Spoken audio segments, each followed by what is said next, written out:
Hello everyone, Foxing here. Today I'm going to talk about the Violet Hold.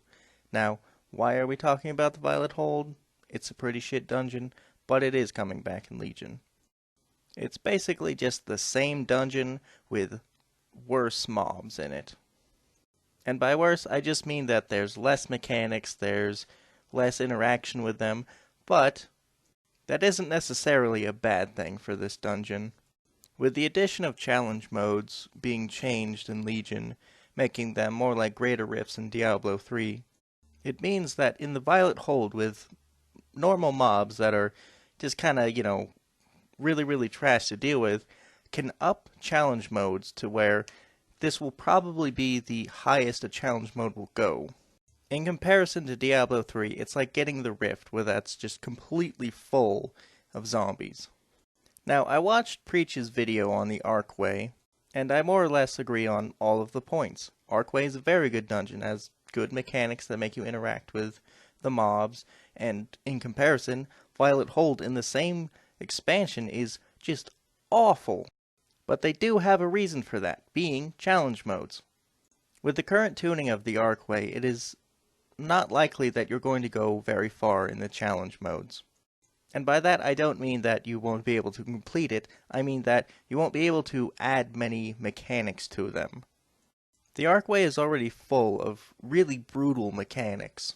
For example, as soon as you walk into the Archway, the first mob you fight is a slime that duplicates itself when it dies.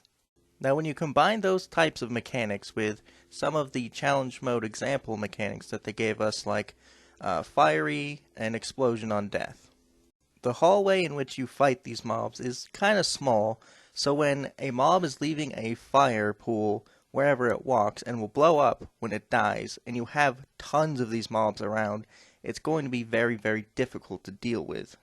But on the other hand, in Violet Hold, when you have basically just elite mobs that melee you and have a bit of extra health, you can add just tons and tons of mechanics to where there's basically just those mechanics that you need to deal with. In addition to the direct mechanic differences between the two dungeons, there is going to be a weekly challenge mode quest similar to like Warlords of Draenor, but instead of just go and do the challenge mode, it gives you a reward based on how many challenge mode affixes you added to the dungeon.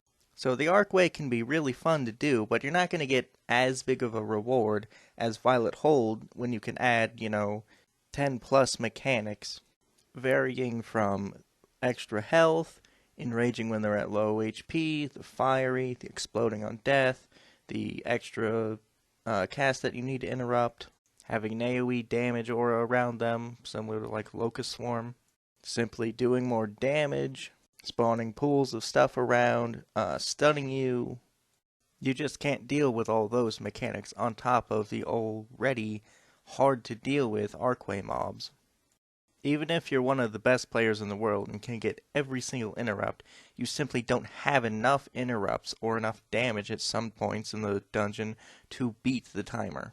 Because when you're dealing with dangerous mobs like the Archway ones that can already one-hit your tank, you can't just AoE Clown Fiesta all of the mobs down. And again, it's a very small hallway that you're dealing with all of these mobs, unlike the Violet Hold where you have a very large area to kite mobs. So to Preach, I say, hold judgment on the Violet Hold. Wait till you have a couple challenge modes under your belt, because I have a feeling it's going to be real fun for tanks, and for everyone else. I hope this video gives you a little bit of insight as to why the Violet Hold has such little mechanics and is so boring right now. Peace. Smoke weed every day.